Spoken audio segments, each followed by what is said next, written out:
The human's master bought a rare alien slave, only he discovered who she really was scalding. Water hissed over the ornate tiles, carrying with it the heavy scent of mineral salts and exotic oils.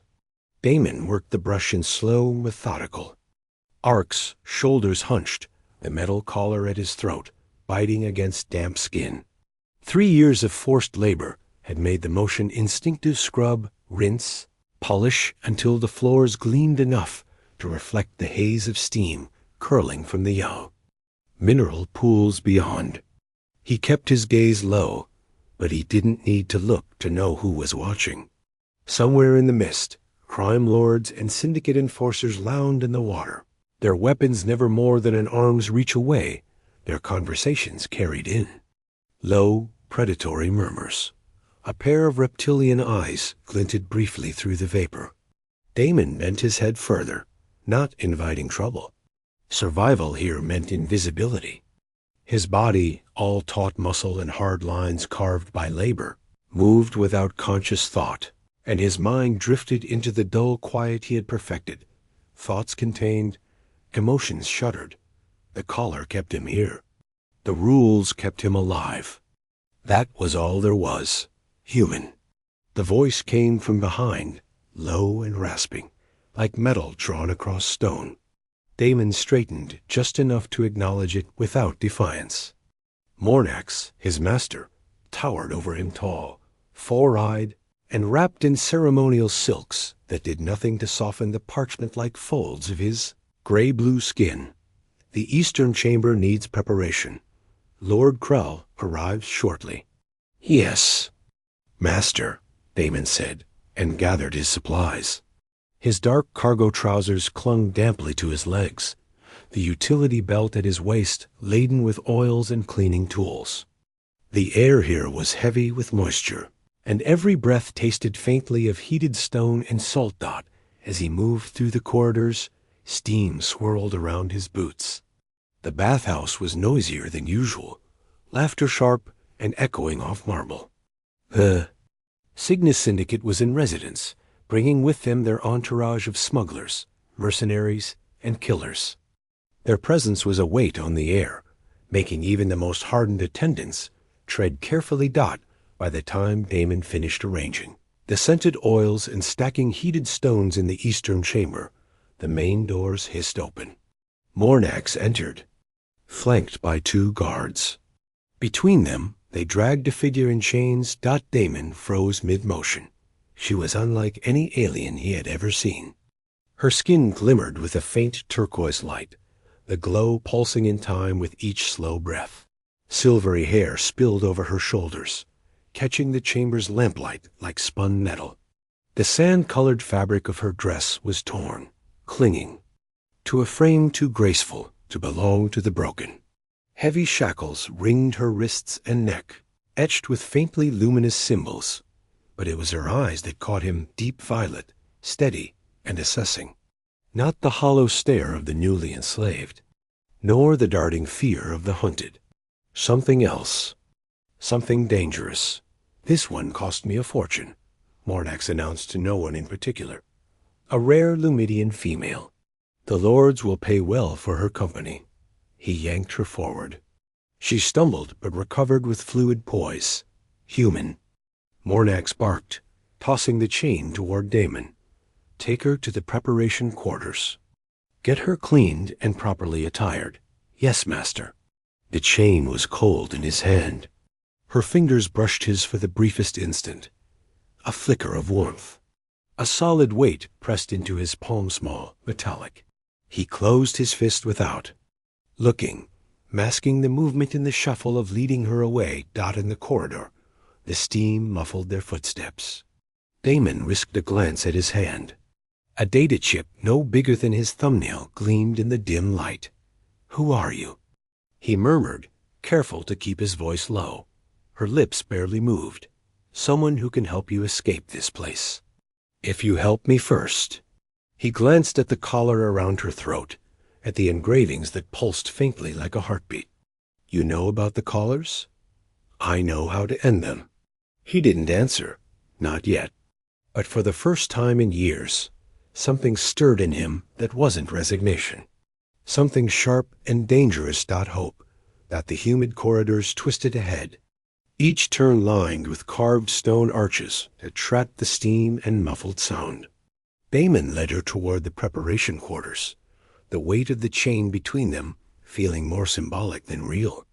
Her stride was even, deliberate, not the faltering shuffle he'd seen in so many new captives. She was watching everything, the wall vents, the guard patrols, even the small sensors fixed to the ceiling corners. Eyes forward, he murmured without looking at her. They're forward, she replied evenly, the faint glow of her skin reflecting in the damp tile. When they reached the preparation quarters, Damon keyed the door open with a flat palm against the sensor. The room was sterile white, its central bench surrounded by shallow baths of warm, perfumed water. Hooks along the walls held neatly folded garments, uniforms of silk and mesh designed to conceal little and flatter much. A faint undercurrent of antiseptic hung beneath the floral air. He secured the door and released her wrist shackles, metal clinking against the floor. You'll need to move quickly, he said, slipping the chip into a hidden seam inside his utility belt. She rubbed her wrists briefly, but made no move to sit. How long have you been here? Too long, he said, fetching a towel to give his hands something to do. 3 years, she guessed. When he didn't answer, her violet eyes softened. Your back says more than your face does. Damon paused, glancing over his shoulder at her. What's that supposed to mean? You carry yourself like someone who's fought too many times to count and survived every one of them. That's not luck. That's skill. And skill like that doesn't belong here. Before he could respond, the door opened with a hydraulic hiss. Talon, his friend and occasional co-conspirator, slipped inside. The Saurian's copper scales rippled with moisture, his yellow eyes scanning the room. Mornax is restless, Talon said in a low voice. He's watching you more than usual. The new girl's the reason. Damon grunted, feigning disinterest. I prepare whoever I'm told to prepare. Sure, Talon said, lingering near the door. Just tread carefully. I've seen him get attendance for less. His gaze flicked toward Lena, and for a heartbeat, Damon thought Talon recognized something unusual about her. But the Saurian left without another word. When they were alone again, Damon turned to Lena. You need to tell me what's on that ship. Her expression didn't change, but her voice dropped. Override codes for the callers. All of them. His grip on the towel tightened. You're lying. Am I? She stepped closer, the faint heat radiating from her skin, brushing against his. If you don't believe me, test it. But not yet. Not until I say, why give it to me? Because you're the only one here who still looks at the doors like they mean something. Before he could answer, a sharp chime sounded from the corridor outside. Heavy footfalls followed, their metallic rhythm echoing closer. Lena's glow dimmed slightly. He's coming, she whispered. Damon turned toward the door just as it slid open. Mornax filled the threshold, 4 eyes narrowed, his voice dripping with false calm. Interesting conversation you two are having. Mornax stepped into the room with the slow, deliberate gait of someone who enjoyed being feared. The steam curled around him like a living thing, glistening on the folds of his gray-blue skin.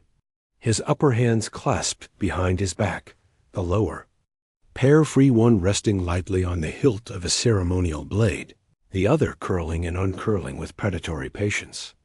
I have a special task for you both, he said, his 4 eyes scanning them in measured intervals. Lingering a fraction too long on Damon. Lord Vex arrives tonight. He has a discerning taste for the unusual. Lena's expression flattened into the practiced submission Damon had already recognized as a mask. She dipped her head. As you wish, Master. Mornax's lipless mouth curved. The Lumidian glow will intrigue him, but I think it will be more memorable. In contrast, Damon felt the words coming before Mornax spoke them. A human and a Lumidian, Mornax continued, displayed together. He glanced between them, as if savoring the idea. A living tableau, strength and radiance, chained yet compliant. Vex will pay dearly for such a scene. Damon forced his face to remain neutral.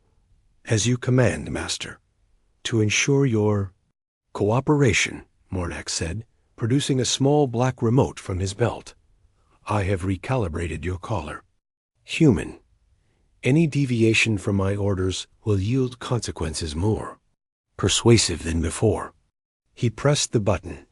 Pain erupted like liquid fire around Damon's neck, shooting down his spine and into every nerve. His knees buckled, his breath strangled in his throat. He clenched his jaw until it ached, refusing to cry out. Understood? Mornax's tone was polite, almost conversational. Perfectly. Damon managed when the agony faded, sweat slicking his temples. Good. Mornax returned the remote to his belt. The display begins in 1 hour. Make it unforgettable. He turned and left, the door sliding shut behind him. For a long moment, the only sound in the room was Damon's breathing, harsh and uneven. Lena crossed to him, her hands cool against the heat radiating from the collar burn. Are you all right? I've had worse, he lied. He straightened, rolling his shoulders to mask the lingering tremor. This complicates things. Or simplifies them, she countered quietly, glancing toward the door. If we're both on that stage, we'll be close to Mornax and the control console. Realization struck. The virus? She nodded. We'll need the distraction at the right moment. Her fingertips traced patterns along his forearm, gentle to any watching eyes. But Damon recognized the subtle shift's Lumidian military code. He caught enough to piece together the plan. When the lights dim, signal ready.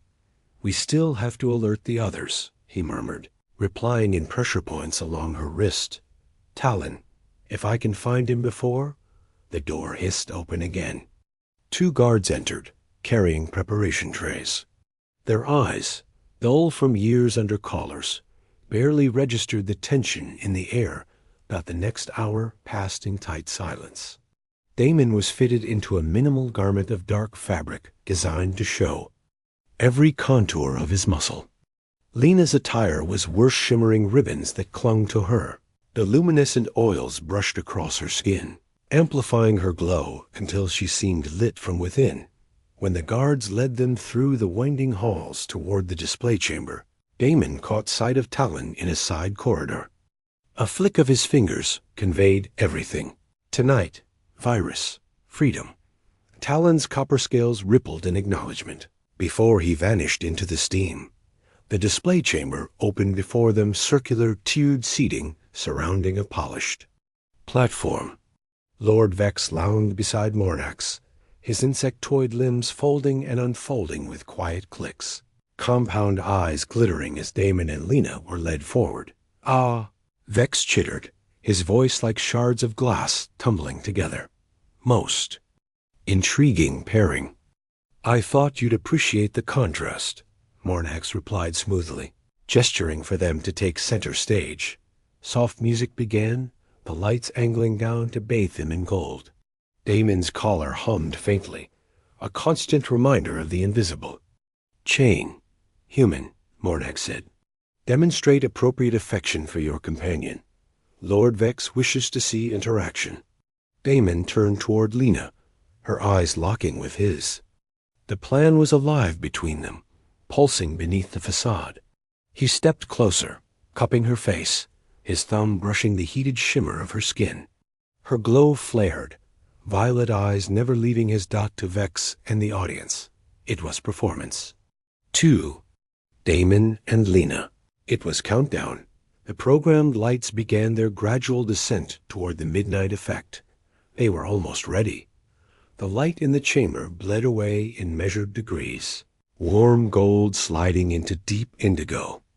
The music softened to a low hum, and the midnight effect began just enough illumination for bioluminescent species to shine against the shadows. Lena's skin blazed in the dimness, the oils turning her turquoise glow into a living halo. Damon could feel the tension in her frame, the coil of readiness beneath the graceful stillness of her stance. His own pulse thudded in his ears. Now he breathed, barely moving his lips. She slipped from his touch, her movements fluid, almost dance-like, and glided toward the tiered seating, where Mornax's console gleamed faintly in the darkness. Damon went the other way, stumbling deliberately into the marble edge of the decorative water feature. The splash was louder than necessary, echoing up the chamber walls. Restrain that human. Mornax barked, his 4 eyes snapping toward the disturbance. Guards moved in on Damon, their collars still in place. Lena's fingers flew over the console, capping the virus code in quick succession 7391. For a breath, nothing happened. Then the chamber filled with a high-pitched whine. All around him, Damon heard the metallic click of unlocking mechanisms. Collars fell to the floor in a scatter of steel. Shouts erupted, guards hesitating, freed slaves seizing the moment to lunge for exits. Damon's relief lasted only a second. The heat around his own neck surged, the collar biting into his skin like molten wire. A fail-safe. Across the platform, Lena's glow suddenly flared, not the steady turquoise Damon had seen, but a blinding brilliance that bathed the entire room. Complex geometric patterns shimmered across her skin, like constellations burning. Through a veil, Lord Vex straightened in his seat, compound eyes narrowing. "Royal genetic markers," he hissed. "She's a Lumidian crowned princess." Chaos detonated. Freed slaves stormed the aisles. Guards clashed with one another, some joining the uprising, others defending their former master. Mornax lunged at Lina, but her light had intensified into something physical, forcing him back with a hiss. Damon staggered under the searing collar, the burn creeping toward his jaw. Through the haze of pain, he saw Mornax retreating toward a concealed side exit, the black remote still clutched in his upper right hand. "That remote!" he shouted hoarsely. Lena's head snapped toward him. She started forward, but she was still too far. Damon moved. 3 long strides, muscles fueled by desperation, and something far older than the life he'd lived here. He hit Mornax mid-step, shoulder slamming into the alien's ribs. The remote clattered across the floor. Lena was there in an instant, scooping it up. Green button, then 4018. Talon's voice cut through the din from somewhere in the melee. Lena's fingers punched the sequence. Damon's collar gave one final hiss of heat before the mechanism released, falling away to reveal an angry, red welt winging his throat. Mornax writhed beneath him, all 4 eyes wide with fury. "Impossible," he spat. No human could move. Got fast with an active pain collar. "You never did understand humans," Damon said, breathing hard. "We're at our strongest when we're protecting someone we care about." Royal guards poured into the chamber through the main doors, their black and silver armor glinting in the residual glow. Lord Vex was already cocooned in a stasis field. Mornax's limbs were bound in a matter of seconds. Lena crossed to Damon, her glow gentler now, tracing the burn on his neck with careful fingers. "You could have been killed," she said softly. "Worth it," he answered. His voice was rough, but his gaze was steady on hers. The chamber still rang with shouts and the clash of combat, but around them was a pocket of stillness. Their alliance, once just a dangerous gamble, was now the spark that had set this place ablaze. 6 months. Transformed the bathhouse into something unrecognizable. Where once the marble halls had echoed with the commands of masters and the shuffling feet of the enslaved, now they hummed with voices free to speak, to laugh, to argue without fear. Steam still rolled through the air, but its scent was no longer. Heavy with the perfume of Mornax's clients, Sit carried herbs from the therapy pools, medicinal minerals meant for healing, not seduction. They called it Haven. Damon stood in what had once been Mornax's private office, now stripped of its silks and predatory art. The walls were bare stone, the desk cluttered with datapads full of shipment manifests, security rosters, and incoming refugee lists. Beyond the open window, the courtyard rang with the sound of construction new. Housing wings, training yards, a clinic. Former slaves filled every role here, their collars replaced with tools, their chains with purpose. Talon leaned in the doorway, copper scales gleaming under the late morning light. "You're supposed to be resting," he said, voice dry as dust. "Rest when the work's done," Damon replied, without looking up from the supply ledger. Talon snorted. "That'll be never." He stepped inside, dropping a sealed data case. Onto the desk, medical scan results. "The Lumedian team's been pestering me for a week to get you to read them." Damon cracked the seal, his brows knitting as a small holodisplay flickered to life. A skeletal image of his head rotated slowly, clean lines of bone and neural tissue, and one unnatural blinking point near the base of his skull. "That," Talon said, tapping the projection, "is not part of you." Damon's jaw tightened. "Tracking chip. Draconian make," Talon confirmed. "Integrated with your neural pathways. Reynolds says Lumedian tech can't remove it without scrambling your brain." Damon shut off the display, the tiny afterimage of the blinking dot lingering in his mind. "So I'm a walking beacon. For the right buyer, yeah?" Talon's tone was careful. "Which is why I asked around.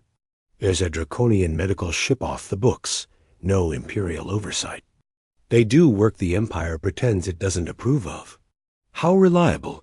They're mercenaries. Reliable if you pay enough."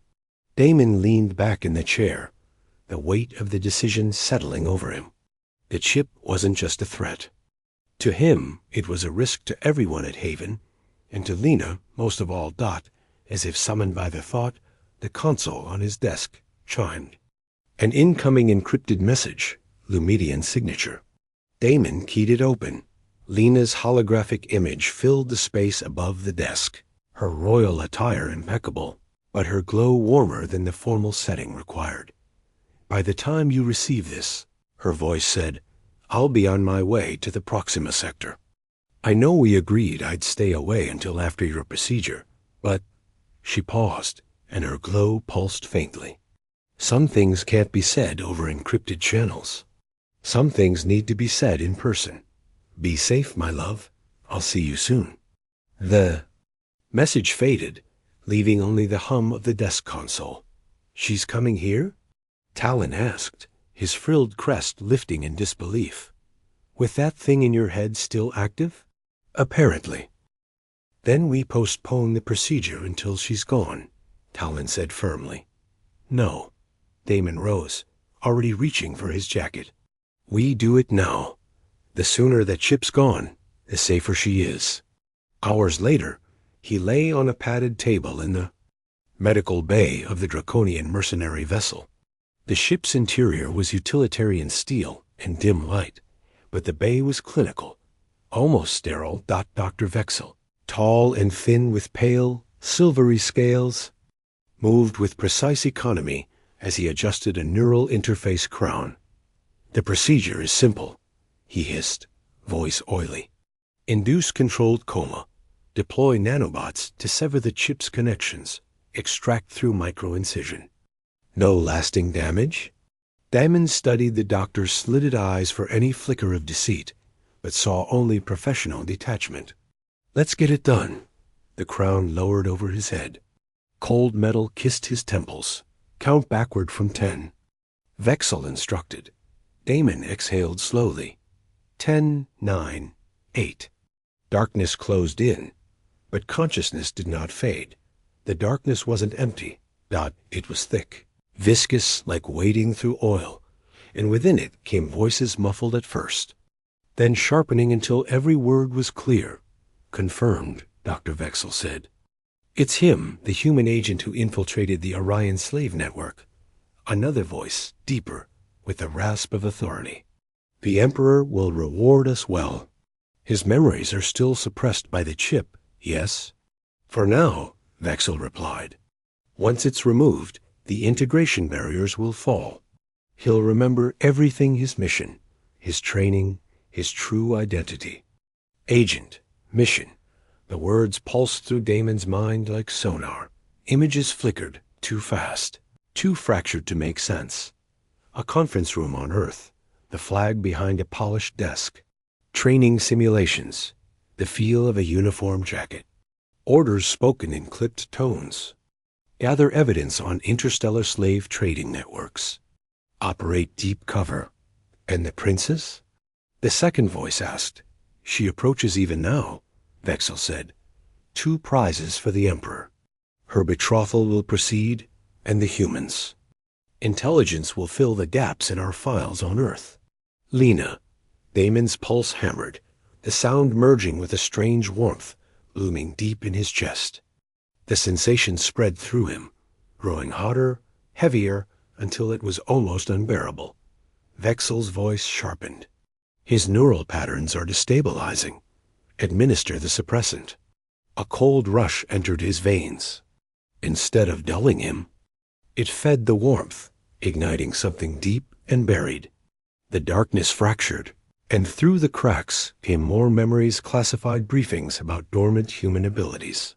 Genetic markers keyed to extreme conditions, that the warmth became light. Damon's eyes snapped open, blazing with an intensity that made Vexel stagger back. The neural crown cracked, split, and shattered, fragments skittering across the medbay floor. What? Vexel hissed, his long fingers darting toward a sedative injector. Damon didn't think. His hand rose, and the injector tore itself from the doctor's grasp, flying neatly into his palm. With his other hand, he reached behind his head, fingers finding the exact place the chip was buried. A flash of pain, a pop of pressure, and the tiny metallic speck slid free between his blood-slick fingers. Alarms wailed. The medbay doors burst open as a draconian guard charged in, weapon raised. Damon moved before thought, his body flowing. Through the disarm like water, striking once, twice enough to drop the guard unconscious without killing him. Vexel's scales had paled to near white. The stories are true, he whispered. Humans, in moments of great need, you access abilities beyond your limits. Damon grabbed the fallen guard's sidearm. Which stories? That the Emperor fears you. A proximity alarm shrieked through the ship. Vexel's gaze darted to the wall display an approaching vessel. Damon's blood went cold. Lena, you were going to use me as bait. Damon said, voice flat. Vexel hesitated just a second too long. Damon was at the ship's comm console in 2 strides. His thoughts touched the controls, and they obeyed as if the interface were an extension of his own body. A warning burst across subspace, encrypted to Limidian protocols.